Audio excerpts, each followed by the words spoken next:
With these three keywords, I discussed with our esteemed Dean of the college, Professor Santosh Kumar Raut.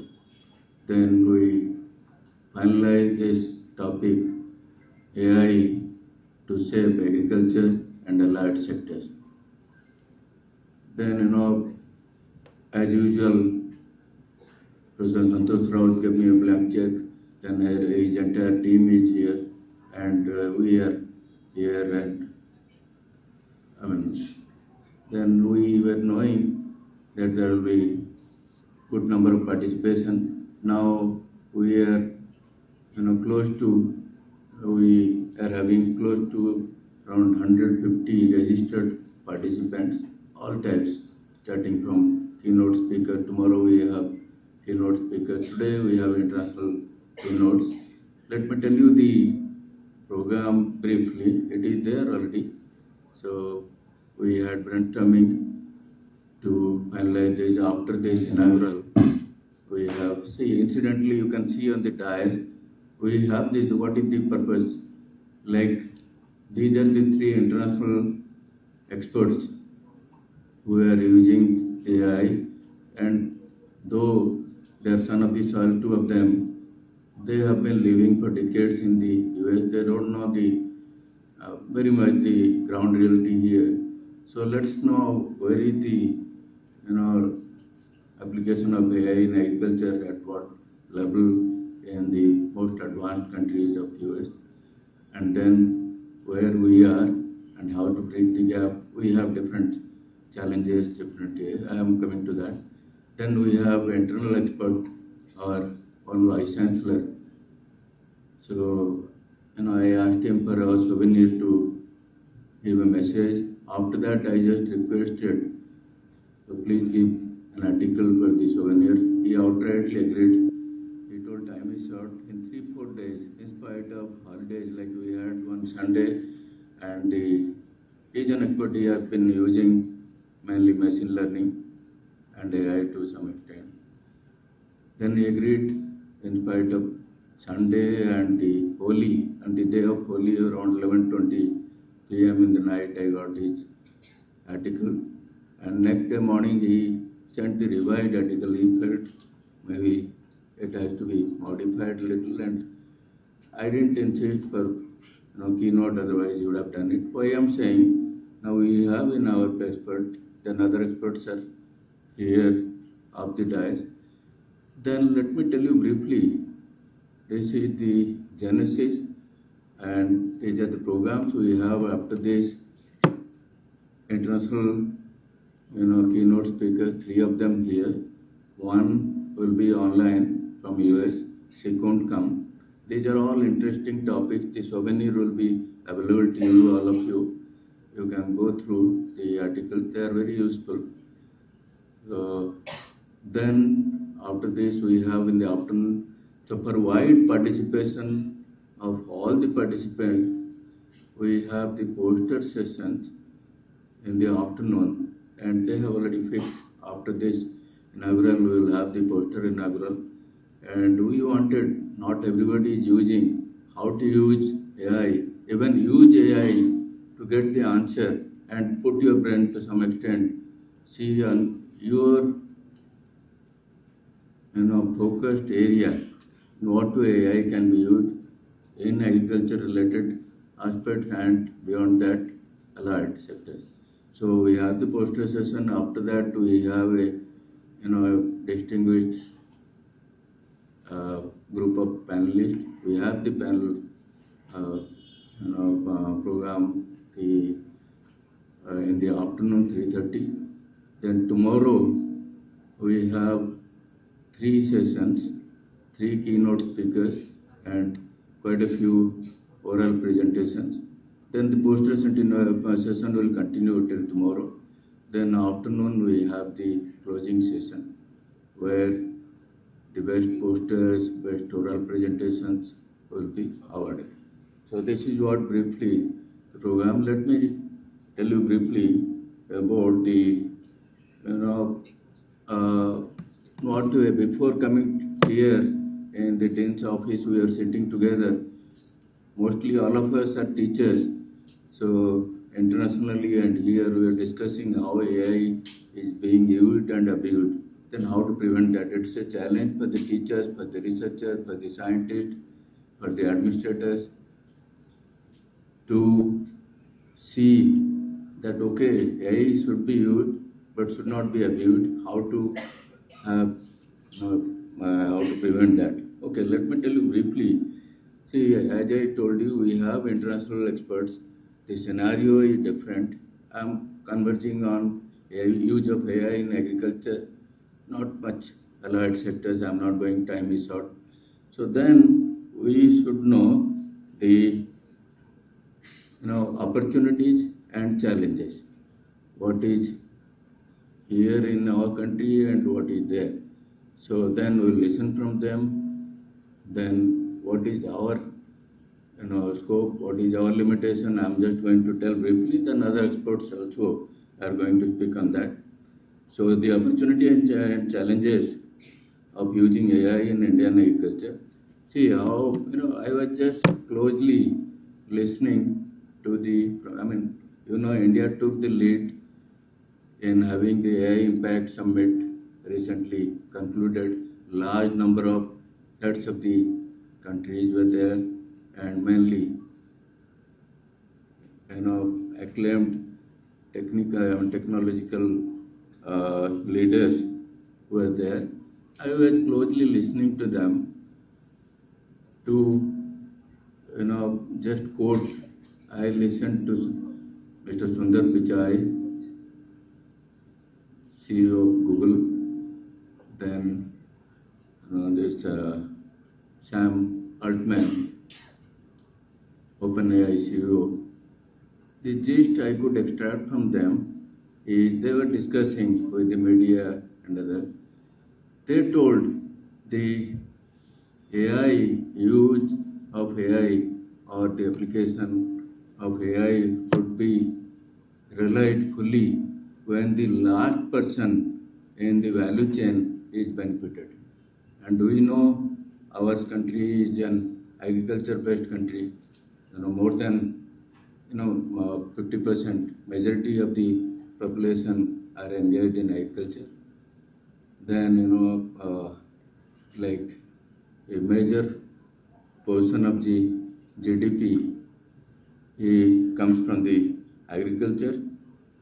So then how to, if they are benefited, so then the last person in the value chain is farmer. So let's focus. That's why we are here to discuss on this. Use in agriculture, what are the opportunity and challenges in Indian context. I'll just set the context. So globally and in India, the farmer faces the challenge of producing more and more due to the ever-growing population. Okay, then in addition to that, other challenges are the climate variability, water scarcity, soil degradation, then shortage of energy. These are the three key resources: water, soil, or the land, and the energy.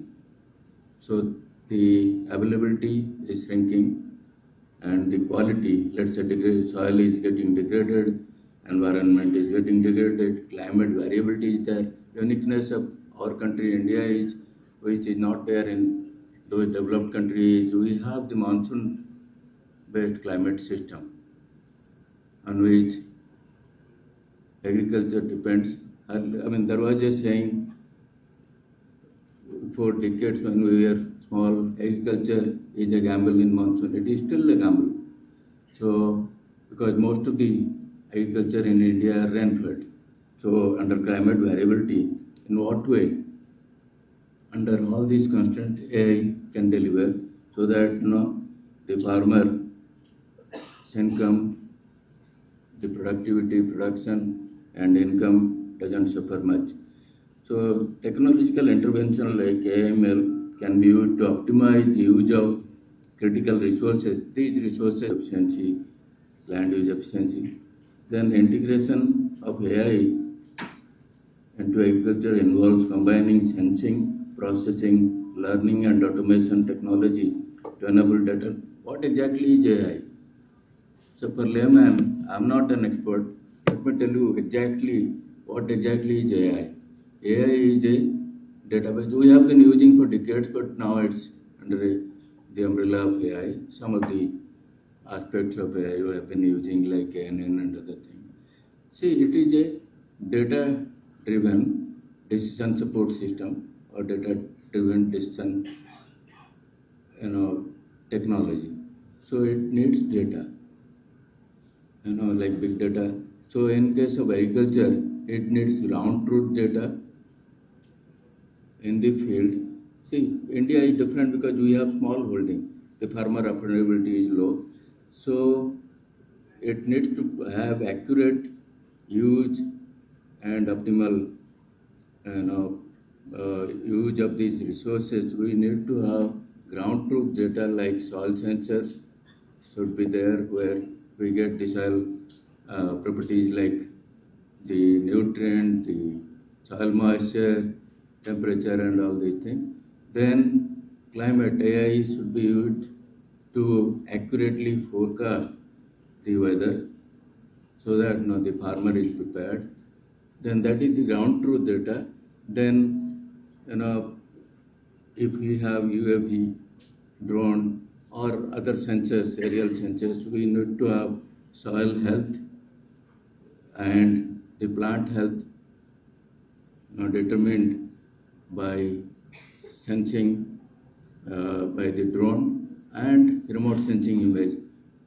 Weather data, ground truth data, the UAV data, and the image, satellite image, they can be integrated. AI can integrate and then can be used as for decision making. Unless the data and our additional challenge is data scarcity. We don't have the data, nor the farmer can afford to have this. How to address that? That's what we are going to address in today and tomorrow in these sessions. So under these challenges, data scarcity, then the understanding level of the farmer and then affordability. Then let's say what they have been doing. First time I went to US in 1994. That time I worked with one USDA, in North Texas, in Amarillo, USDA arrest at Amarillo. So I am saying that time they were using sensors. See, let's say if we take a big field, there the nutrient level, let's say nitrogen, it is different at different points in the field. Soil moisture is different. But when we apply water or nitrogen or any fertilizer, we apply uniformly. How to know where, how much is there, how much to be applied, and manually we can't do. So AI-driven decision support system, I found that time they have huge areas, several hundred acres. They have the central pivot system and other system where that time itself they had the system like computer was there, so it was applying variably so that they get the maximum use. We can't. I'm telling these are the ideal things. Without having that, how to have the optimal achievement, that's what we are going to discuss. Then what are the challenges? Challenges, let me tell you. High initial cost of sensors. I told to have ground truth sensors. First challenge is small holding, low affordability of the farmer, understanding level are there. Of course, we had the COVID that taught everybody, all farmers at all levels, the maid servant using smartphone. They are smart. So how to convert that smartness to use of this? So then initial cost of sensors is high. Computing infrastructure also the cost is higher. Software, because AI needs it is software, data, everything together integrated, and training of the beneficiaries, farmers is the major barrier. Then, not at every place, throughout, at every farm, internet connectivity is there. That is one challenge.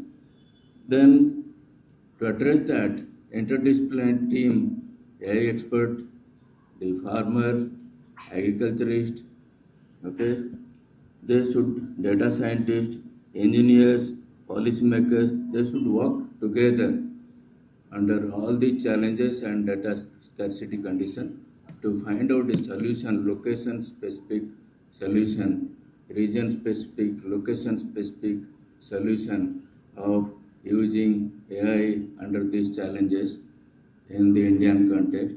Then we can achieve the maximum benefit, mainly as I told you, the last person in the value chain, the farmer, can achieve it. And in our words, Annadata, if Annadata is benefited, all of us are benefited. So again, I'll say that we have international experts. Their, level is different, and our level is different. Then we'll have combined brainstorming. All of you, those who have registered, I will tell them to, be attentive, be critically listen to the international scenario, Indian scenario, where we are, where to go from here. That's all. So sorry that if I have taken a little longer time, I just translated my passion, whatever I wanted to speak. Thank you very much for the patient hearing. Thank you.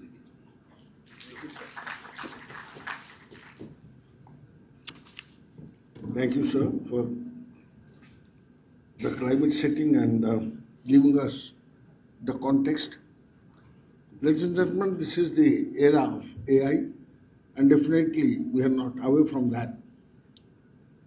But I think the round of applause that he needs, we should warm up the entire show by giving a big round of applause, because I feel the warmth is little less. Let's put our hands together for the three organizers: Climate Smart Center for Climate Smart Agriculture, Atal Incubation Center, the foundation, and my institute, Faculty of Agricultural Sciences, to have arranged this beautiful thing, which is novel in nature and definitely contemporary in nature too.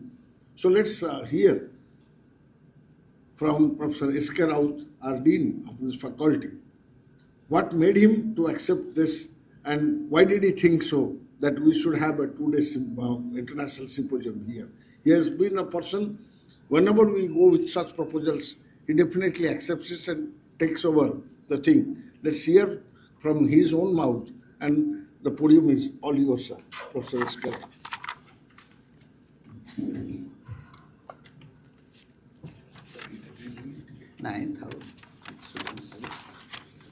Thank you, Dr. Sadangi. Good morning, everybody. Jai Jagannath. Honorable Vice Chancellor, Professor Pradipta Kumar Nanda sir, respected Chief Guest of today's function, Dr. Chittaranjan Rai, the Director of Nebraska Water Center, University of Nebraska, United States of America, respected Guest of Honor to today's function, Professor Vinay Prasad Mahanti, Regents Professor, Coles, Texas A&M University, United States of America, respected personality, the Guest of Honor of today's function, Dr. Jude Koving, Senior Program Manager, University of Nebraska, Lincoln, in United States of America, respected UC Mahanti sir, dear Sachin Kant Rautrai, IIWM, respected heads of the departments, professors, faculties, student friends, representatives from media, ladies and gentlemen. This is an excellent situation for all of us to have with us the learned personality who have worked on particularly on water management, and also in general we can say artificial intelligence in agriculture, particularly the management of the agricultural machineries, equipments, all these aspects. As I learned from Dr. Ponda,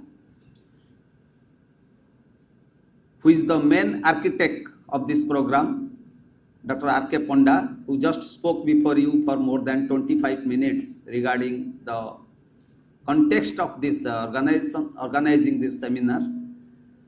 Really, he has worked out on this particular program. Sir, I once again welcome you all to this inaugural session of the International Symposium on Artificial Intelligence in Shaping Agriculture and Allied Sector for Sustainable Food Security. The esteemed members in this house, please, we can understand, we are all talking of artificial intelligence. If we think of our country, India is a country which occupies hardly 2.2% of world's geographical area. But the pressure is like this. In this 2.2% of world's geographical area, 16% of world's population are staying. To it, another added pressure is that equally the animal and birds population is also 16% of the world's census. If we look at our losses, particularly in agricultural sector, whatever our farmers, our agri-entrepreneurs produce, 25% of the farm produce is being lost. So there is 25% of harvesting and post-harvesting losses are there to our agricultural products. And very important is that our land holdings are fragmented. Our farmers are small and marginal farmers, very limited hours farmers. Our land holdings are not like the Western countries or United States of America or England or France or Germany, you can say. There, the land holding is much bigger. But our land holding is hardly 1 hectare, 1.5 hectare or less than 1 hectare of land holding that a farmer possesses, and which is being more and more being fragmented in the process. So at this situation, what is the address? How can we address? I hope this symposium can address to a great extent to this type of problematic situations. When a farmer is having a small piece of land, when a farmer is having less involvement in the less access to the inputs like the fertilizers, pesticides, seeds, to get a quality seed, a farmer is have to struggle hard. At this situation, how best we can think of this artificial intelligence and how can it help the farmers in bringing their production to a higher and higher level, giving them adequate food and nutritional security. That is also very important. When our entire system is working hard to think about the food and nutritional support of food and nutritional security to our farming community, at this stage, how can we think? And I hope all the delegate participants in this symposium will definitely think out and work on it.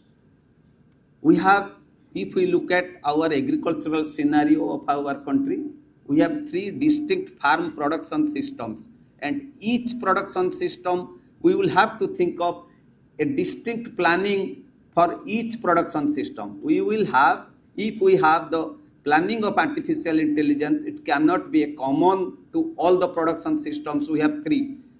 The first is our CDR farm production system, complex, diverse and risk-prone farm production system, where there is no definite boundary of the land. Land is undulated. Farmers are dependent to a great extent on the natural resources. So at this situation, how best this drone technology, how best this use of the machineries can help our farmers. Small land holdings, much dependence on natural resources. This is the complex, diverse and risk-prone farm production system. Next comes is our green revolution farm production system. I can say to some extent this artificial intelligence activities or use of machineries, use of drones, use of implements, use of machineries can act to a different way. Third one is the commercial farm production system. As we see, many entrepreneurs, not only from agricultural sector, from IT sector, many entrepreneurs have come forward and they are working on this this agricultural sector, agriculture and allied sector, and they are much successful. And this artificial intelligence has a greater role to play at that situation only. So, my dear esteemed participants, I hope this symposium will definitely give you a greater direction in addressing to the different scenarios, different farming situations, and also the requirement of our country. With this, I wish all success of this function. Thank you.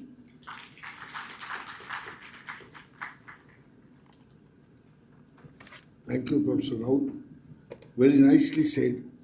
It's a fact that we do have 10 agroclimatic situations in our state itself and a diverse farming situation throughout the country.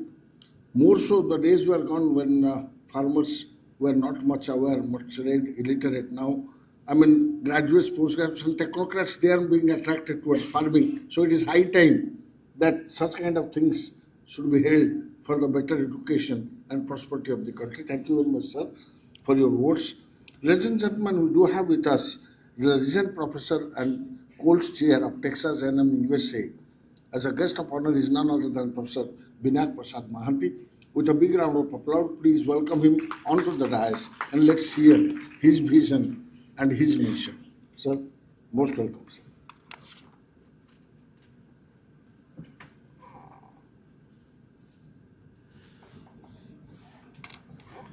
Good morning. Actually, I want to thank the organizers, Dr. Panda, the Vice Chancellor, and all the dignitaries, as well as all the participants, particularly the students in this auditorium. Actually, Dr. Panda mentioned that US is somewhere higher and India is somewhere here. Actually, I'm sorry to say that we are not higher yet because there is a lot of challenges and we encounter. And AI is still new in every area across the world. And we are learning as we speak, and as well as that you guys are learning. So there is opportunity here for Indians and for us in agriculture sector. We can also be the pioneers in this AI sector. Having said that, I just want to give a little bit of a general idea. I'm a professor at Texas A&M in College of Engineering as well as College of Agriculture for past 25 years. And in last few years only, this artificial intelligence has come up in a big way. And US is investing a lot of money to put the AI in the forefront. So they have established 5 AI Center for Agriculture. They have put out 20 to 25 centers of AI centers in different areas, but the maximum number of AI institutes are for agriculture. So you can see the importance and significance of artificial intelligence in agriculture, and that is where the investments are being made. So I will try to give a little bit of a broad, small and brief comments about what are the opportunities and what are the challenges. To start with, I would give an opportunity. I think people have said artificial intelligence is going to solve the problem. Well, it is going to solve a lot of problems for people, those who can use it responsibly. But it can also create more problems if we don't use responsibly. That means it can give you wrong answer, uncertain answer, and the challenges may propagate. So having said that, I would like to say that the opportunities for particularly the farmers, those who are data limited, information limited, technology limited scenarios, they are working where the decision support systems can be generated or used through this AI, and those will really enhance and make it efficient. But at the same time, you, the scientist, the engineers, the agriculturalist, you have to use this AI technology more responsibly to give the right answer. Okay, so In that sense, I know many of you young students, we use this AI for various purposes, but these AI are data bound, data limited. It cannot go beyond the data it has been provided with. So there are certain centers in America now we are using called trustworthy AI. In other words, we can generate a lot of answers, but those answers may be completely off the track. In other words, those answers are going to be not useful or flawed or those kind of information. So you as the scientist has the responsibility to take up the challenge and find out whether the AI generated answers are right or wrong. If you blindfoldedly use this, you are going in the wrong track. To bring back to the right track, I have been working in past so many years, the physics, the chemistry, the biology, the foundation, all those things. So the foundation essentially means over the last 200, 300, 500 centuries, we have developed a lot of knowledge. And those knowledge should not be discarded because AI has come up with a panacea that it can solve all the problems of the world. That is completely vague and irrelevant, actually. So my advice to all our young generation, the new generation students, to use AI in a responsible manner and use it for fine-tuning, use it for improving the information, not use it and believing it absolutely as the truth. So the physics, the chemistry, the biology, all the things that is the backbone of any engineering or agriculture or any sciences should be preserved in that context. And then bring back the data we are collecting through various medium. For example, we are using remote sensing, network systems, ground collection of data. And those fusing those new data sets collected through these different means, plus the physics, chemistry, biology, and all this math, can assist us to make better decisions, not giving you the absolute information, but you can use it intelligently to enhance the efficacy and the skill set of your solutions.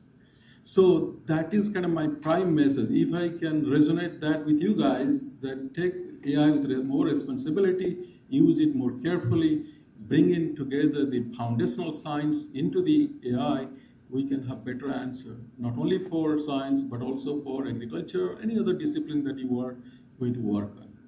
So I would limit my talk at this point of time to that one. I will save all these other more details of the things to my future presentation. With that, I really thankful to our organizers, and I'm also thankful to all of you to attending this and listening to us in this particular symposium. Thank you so much.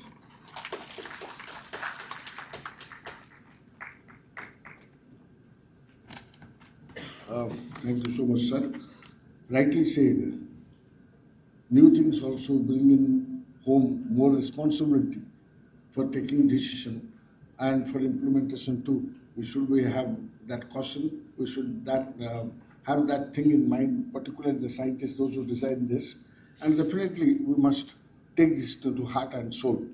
Ladies and gentlemen, we are fortunate to have been joined with us the Senior Program Manager of University of Nebraska, Lincoln, USA.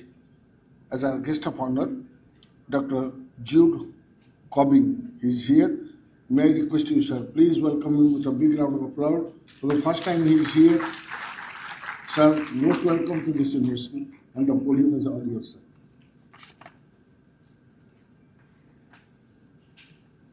sir. Good morning, everybody.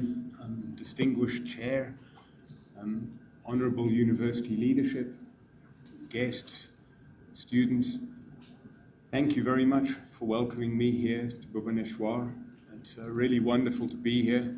I'm on my third day in India, and every day there's something that I didn't expect and is wonderful to see. So I'm a senior program manager at the Water for Food Institute in Lincoln, Nebraska, in the United States. It's a state, for those of you who don't know, right in the middle of the US.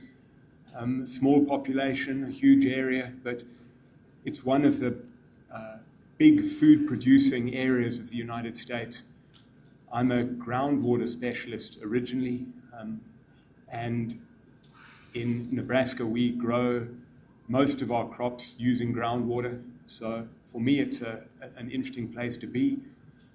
You can probably hear, though, that my accent is not American. I'm originally from South Africa, where I grew up, and I did all my studies in South Africa, and I've been living in the United States for the last 10 years. So I have the opportunity to contrast some of the challenges and some of the opportunities that we have in Africa with what is happening in the United States in terms of agriculture and agricultural output. I've been fascinated by the innovation here in India in terms of agriculture for many years, and it's one of the reasons why I'm so interested to be here. Your experience, particularly in the green revolution, in small-scale irrigation, in crop varietals, and in the complicated problems of, let's call them the institutional problems, in enabling a huge ramp-up in output of agricultural productivity. It's something that we're very, very interested in Africa. And what I'm going to try and do later in my talk is to bring together some of the challenges in Africa that we're having with some of the issues in America and some of the advances that are being made here in India. I find it difficult to think of two more important subjects than food security and artificial intelligence. These are both changing very rapidly, and the links between the two, the interaction between the two, I think are changing literally on a monthly basis. I'm going to try and give you a little bit of a flavor of that in my talk, and there's a huge part of me that envies all of you going into this field now, because I think some of the things that are going to happen in the next 10 or 20 years are going to be like things that we've not really seen before, some of the things that need to happen. And I think many of you are going to be at the forefront of that, sitting where you are at this wonderful university with all of the opportunities that you have here, and sitting in a country that is at the absolute cutting edge of some of the issues that are so important nowadays. So I think you have some fascinating things in front of you. I'll try and expand a little bit more on those when I speak this afternoon. Thank you once again for the opportunity to be here. I really do appreciate it. And I'll talk later on. Thank you all.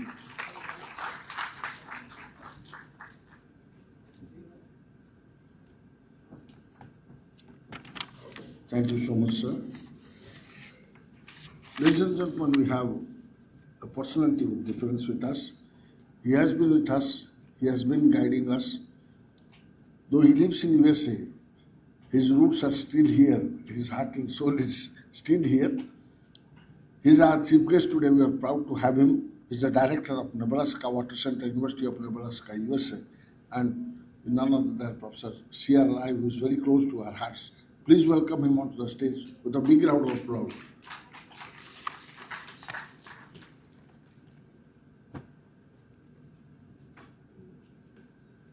Good morning, and thank you, Professor Sarangi. Can you guys hear me at the back? Raise your hand. Okay. So, thanks to the organizers, and I'm very happy to be back here third time. But I want to speak a little bit differently. First, I want to thank the students, because I grew up in the, when I graduated from college, it was 1980, and you guys were not born. And nowadays, I'm getting a little bit afraid that the new generation, there is a somewhat invisible gap between you guys and us. What you are thinking, we are not able to understand. And the idea is not one way anymore. Because sometimes you get bored, I understand that what these older guys are talking about. We can do, things much easily than what they're talking about. So that's where the difficulty is coming. We have gone through generations of change. When I was in the high school, The poverty was very bad. I went to Onugul High School. I remember seeing a farmer or a laborer. So there is an old paper mill, Titagarh paper mill. So this farmer was eating the pakhal, that soaked rice. But then he was taking a rice, that unhusked rice, bring it to mouth and throwing it out. I looked at him, actually I was walking around there. So what is happening, why are you throwing that? He said, I didn't have salt, so that's why I cannot swallow the sour rice, and that helps me to swallow.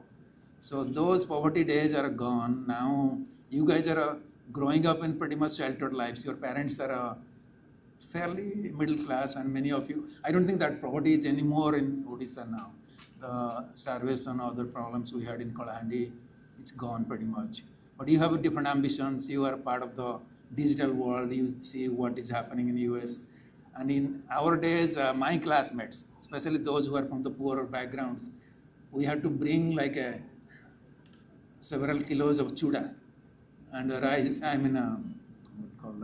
sugar or something. That was the breakfast. But you don't need those things nowadays.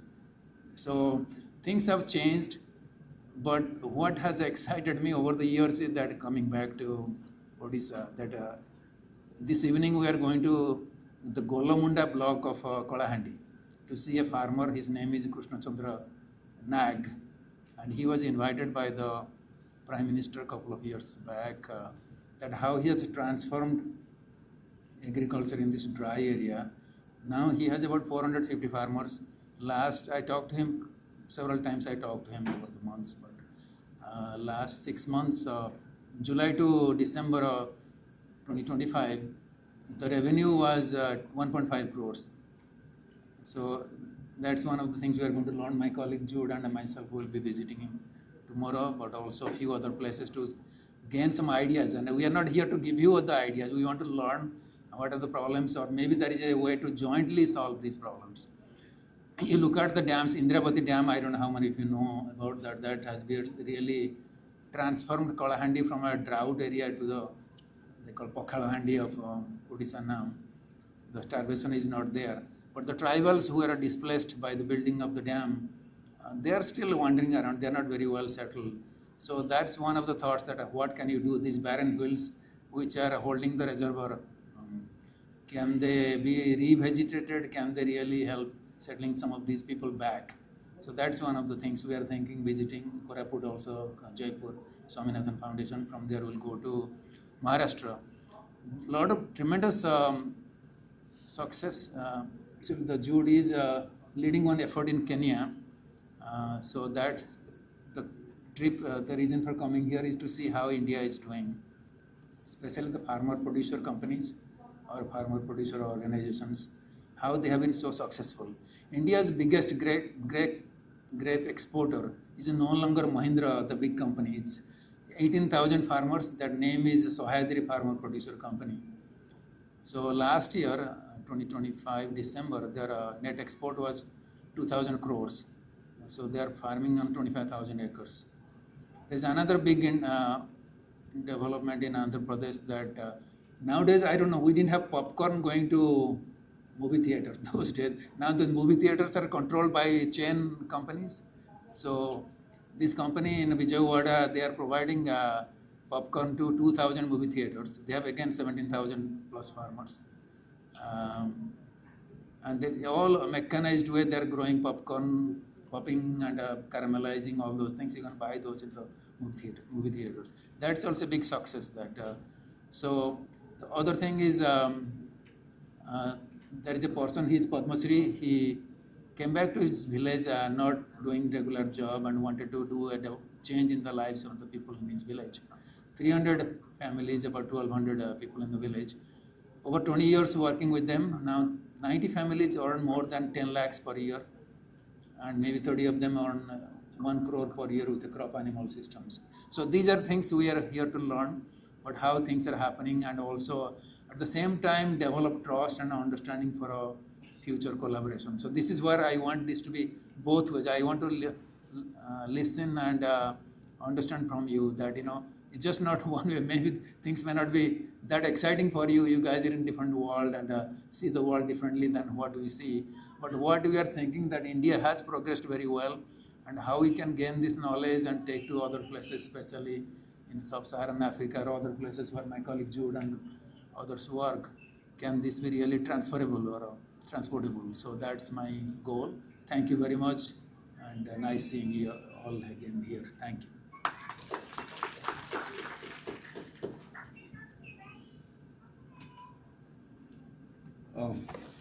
Thank you so much, sir. Ladies and gentlemen, we have published one souvenir and the compendium of the abstract of this entire symposium already ready with us. And I would definitely request the dignitaries on the dais to release it one by one. May I request the student friends to please present the souvenir for release.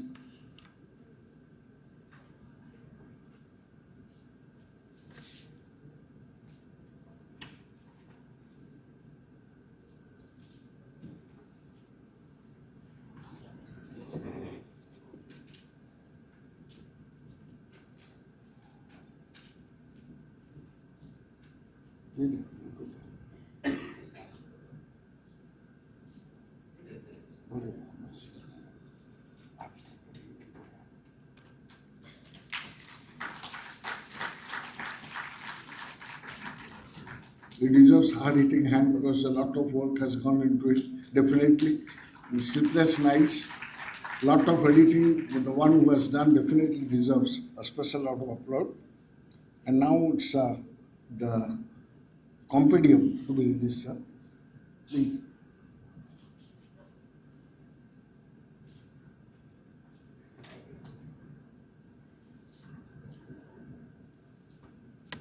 I repeat, the first was souvenir, and this is the compendium of the abstracts, the papers, those are going to be presented. The abstracts have been put into a compendium.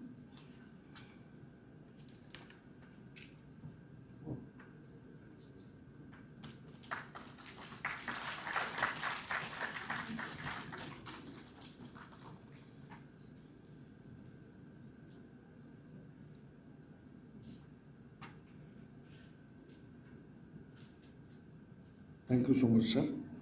As customary, this type of felicitation of our guests, I request guests to kindly come to the fore before we hear the presidential address. This is planned today to have a felicitation. May I request the dignitaries to kindly come on to the fore of the stage.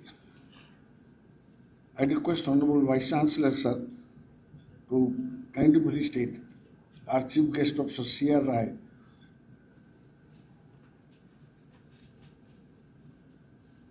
Put your hands together when Professor Rai is being felicitated by Honorable Vice Chancellor, sir.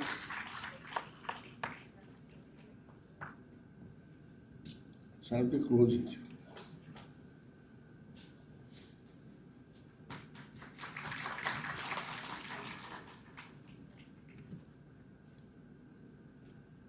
I request once again our Honorable Vice Chancellor, sir, to felicitate Professor Binak Mahanti, sir.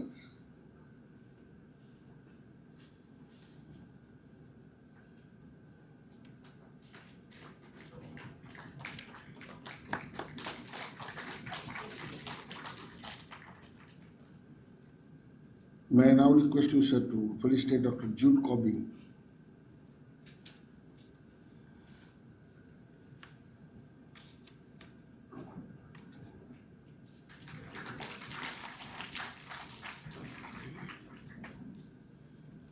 May I now request our Dean, sir, to kindly felicitate Honorable Vice Chancellor, sir, in this august occasion.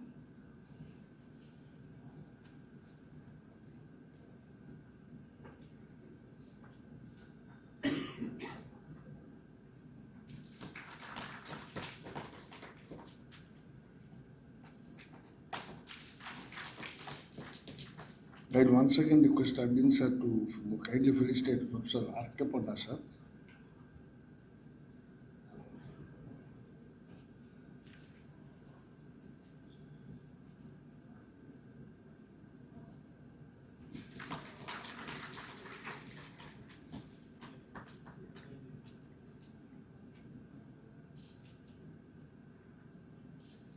May I now request Honorable Vice Chancellor, sir, to kindly felicitate our Dean, sir.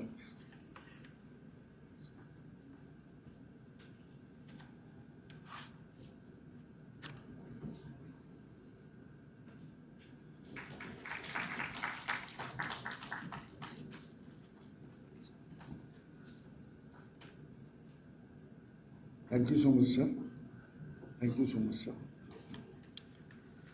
Ladies and gentlemen, we have a different personality with us. You have seen him, you have heard him, you have interacted with him. A sober person, soft person by heart, technocrat by profession, scientist and researcher, teacher by vocation, and educational administrator by occupation. Is none other than our Honorable Vice Chancellor, sir, who has always stood as a milestone for us and he has always guided us. Put your hands together for our beloved Honorable Vice Chancellor, Professor P. K. Nanda, sir.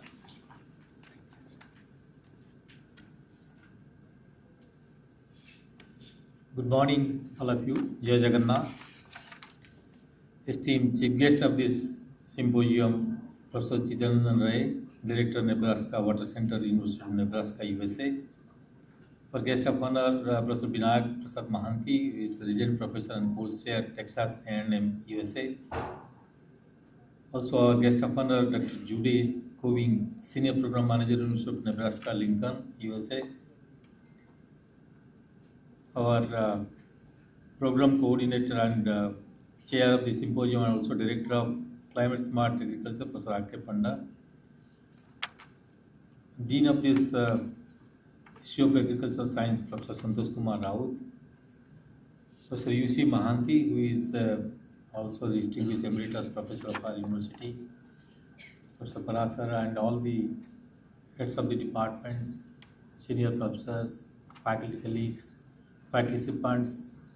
I learned there are many participants from outside our university. Dear students, media friends, ladies and gentlemen. At the outset, I congratulate Professor Panda and the entire team of Climate Smart Agriculture to organize this international symposium with two of the stalwarts from USA who are also our advisors of this center associated with us for quite some time. So this is an opportunity to learn, and the particular theme also has been selected at a very contemporary and also at the right juncture. Because this February we had the AI Impact Summit of India, inviting all the stalwarts from the globe and different sectors. And this particular theme is AI in shaping the agriculture and allied sectors for sustainable food security, which is one of the sustainable development goals of the UN. As far as this agriculture sector is concerned, that AI is no more a buzzword, it has started being used. I think all the new generations, they have been using it, and it has found applications across all sectors. I think whenever there is a new tool coming up, like whenever there was a digital transformation in 80s, a lot of skepticism about the tools and techniques. The human beings will not be required, it will replace, computers will replace everything. All those quote unquote skepticism actually were there for a few years and now no more. I think we see the boon of the digital transformation happening, and that's why we have a credit that India has the largest digital public infrastructure in our country to serve the most populous country of the world. So also the AI, which is now emerging as a new dimensions to our life, is no more a threat, rather a boon to leverage us to a new dimension for critical thinking and for problem solving, which are more complex, which are otherwise not there 30 years back. So also the agriculture sector. I think AI is pervasive across different dimensions. It is no more confined to a particular sector or tool, particular dimension or technology, rather it is pervasive. AI is really helps. It is not going to replace the human beings. There is a myth that it will going to replace human beings, but rather human beings or the people with the knowledge of AI will replace the people without the knowledge of AI. That's going to be replaced, not the AI will replace. Now, if you look at the particular theme and the sector, that this tool has a lot of potentiality. It's a data-driven. It has a predictive analysis. It's not a data-driven, just a learning tool. It has a predictive capability. It has also analytic capability. it has also perceptive capability, it has also the learning capability. So that's why AI is so powerful. And no more, because previously we had a lot of tools, but they have limited capability. But nevertheless, though we have the large language models which we have been using extensively without any bias AI in different sectors, I think particularly the students who have been using it, and you can see that the capability has a limited dimension in limited applications. Like it is more data driven, the data could be biased, the data could be skewed, data could be incomplete, and data may not be sufficient enough for a new situations. So therefore, the over dependence on AI use also want us to use it with a caution, ride with a caution. Now, if you look at your sector, agriculture sector and the security sector, there are a lot of issues. This is a living organism you are dealing with, and I think coupled with a lot of environmental issues, a lot of other issues which are coupled together. So decision making is no more a very straightforward or a linear or unidimensional. Rather, it's a multidimensional and non-linear problem, and also very complex. Because if you look at as a layman, if I look at the soil moisture content, the climate is also linked to it, and the climate is uncertainty is linked to the climate science nowadays, and the Professor Ishumanti is the stalwart here is sitting. So therefore, a lot of uncertain activity is happening, and therefore the yield is in fact restricted, yield is reducing, and sources are depleting. So with the depletion of this kind of the resources as well as this kind of the yield, how do you how do you maintain the food security? So that's another one, as the Dean was suggesting, the post-harvesting, preserving, also there are a lot of challenges. There are a lot of losses at every point, and a lot of things has to happen. Now, if you look at your entire your sector, agriculture, as a couple of times there in the research presentation Professor Gulati is leading, I could say there are a lot of interlink and correlation among different quantities and different parameters, different things, and also that's bound by the lot of external factors. Now, the external factors which you do not have control, how do you control it? How do you optimize it? That's the question. I was looking at the research presentation, I remember in the hall, that you are trying to optimize a lot of things to get a optimum, so that you can use the optimum kind of the parameters, the quantity, to have a more yield, the quality, the security, everything. Now those kind of things can be actually used with the help of AI. If you want to use AI to find out the best optimal quantity or the best match, yes, AI will be in your help. And the more so, AI is not for the elite use, rather it has to go to the last mile of the society. Now, if you look at the capability of a farmer who is not an AI scientist, rather a AI user, that's what the Honorable Prime Minister in the AI Summit vouched for, that India will no more be an AI user, rather will be AI developer.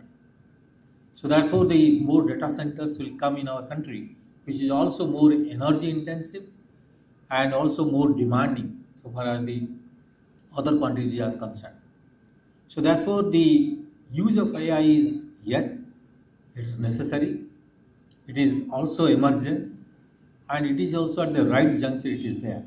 So we must use AI, but very responsibly, ethically, so that it will help to solve the complex issues or decision making issues which otherwise would have been difficult for a human being to predict, because it is more data driven and more complex model driven.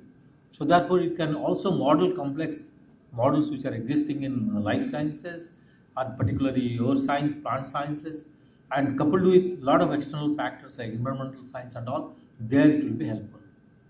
And this will not only also reduce the post-harvesting losses and empower the farmers who may not be the AI scientists but use it for better yield, protection, pest control, and also post-harvest losses. So some of the issues I think which you study in your science, that you should now couple with AI. AI is no more a particular domain specific kind of a tool. It is across, pervasive across all the domains. Could it be law? Could it be kind of health sciences? Could it be any sector, business sector? There is agentic AI. There are a lot of AI models. So which you have been using. You have been using the common model OpenAI ChatGPT you are using, but there are a lot of other models also.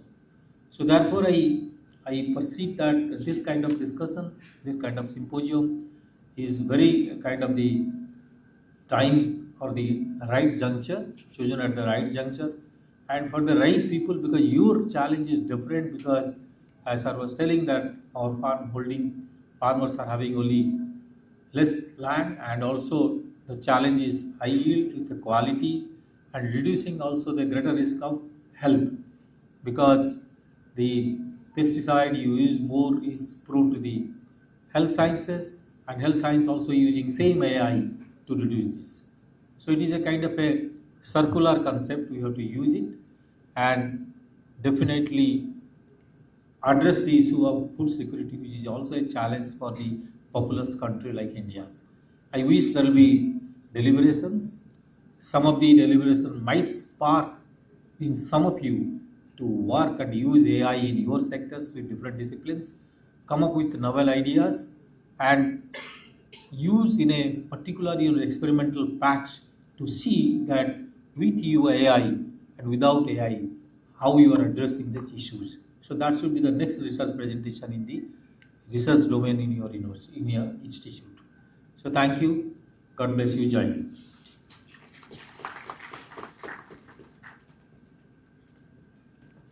Thank you so much, sir, for kindly sharing your vision and giving the real caution how to use AI, though limitlessly we can use to any of the sectors.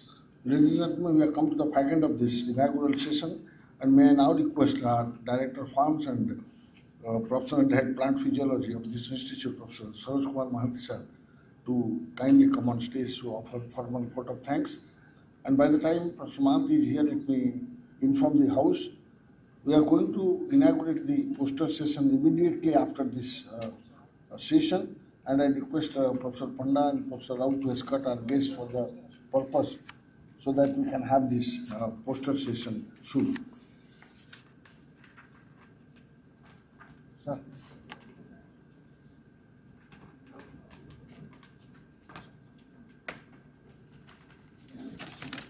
Namaskar, Jai Jagannath,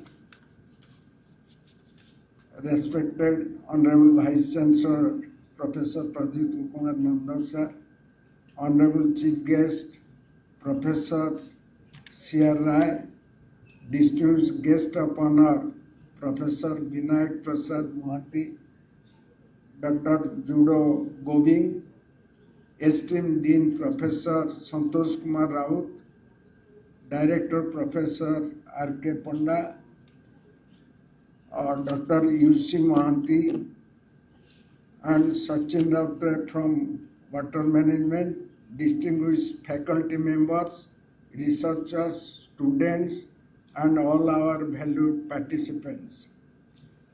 It is my proud privilege to propose the vote of thanks on this auspicious occasion of the inaugural session of the International Symposium on Artificial Intelligence in Shaping Agriculture and Allied Sectors for Sustainable Food Security. First and foremost, I express our deepest gratitude to our Honorable Vice Chancellor, Professor Nanda, for his inspiring presidential address and for his constant encouragement and visionary leadership in promoting advanced research and innovation in agriculture. I extend our sincere thanks to our chief guest, Professor C.R. Rai, Director of Nebraska Water Center, University of Nebraska, USA, for sharing his valuable insights and global perspectives on the role of advanced technology in sustainable agricultural development. Our heartfelt appreciation goes to our guest of honor, Professor Vinayak Prasad Mohanty, Regents Professor, Texas A&M University, USA, and Dr. Judo Goving, Senior Program Manager, University of Nebraska, Lincoln, USA, for their enlightening addresses and for enriching this symposium with their vast knowledge and experience. I am also deeply thankful to our Dean, Professor Santosh Kumar Raut, for his motivating address and continuous support in organizing this international academic event. My sincere appreciation goes to Professor R.K. Panda, Director, Center for Climate Smart Agriculture, for setting the context of this symposium and for his dedicated leadership in conceptualizing and organizing this important scientific gathering.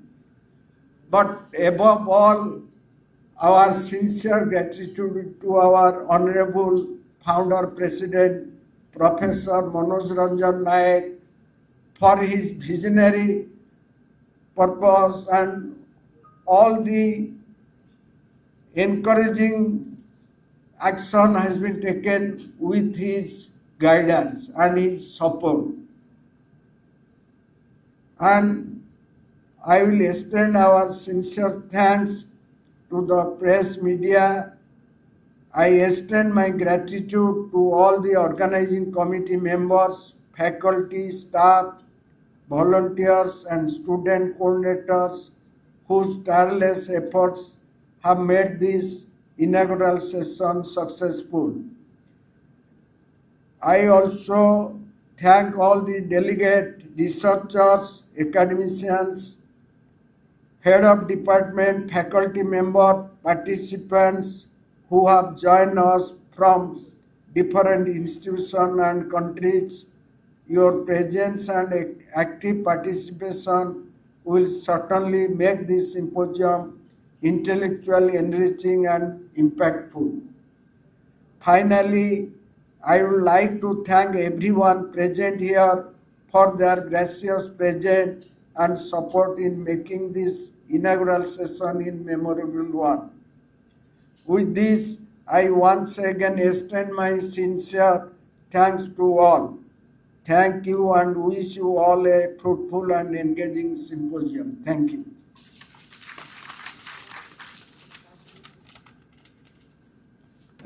Thank you, sir, for your kind note of thanks. Ladies and gentlemen, we will soon join for the inaugural session of the poster. But just after inauguration, we have to immediately come back because we have got invited keynote lectures from abroad. They are all ready to speak, so we will not miss it. We will just go, since Honorable Vice Chancellor has other engagements, we will just inaugurate and immediately come back. That's my request, sir. And with this, we end this inaugural session. Thanks all of you. Let's join Honorable Vice Chancellor and other dignitaries for the inauguration of poster session and immediately come back as soon as possible so that we can move ahead with the technical session 1.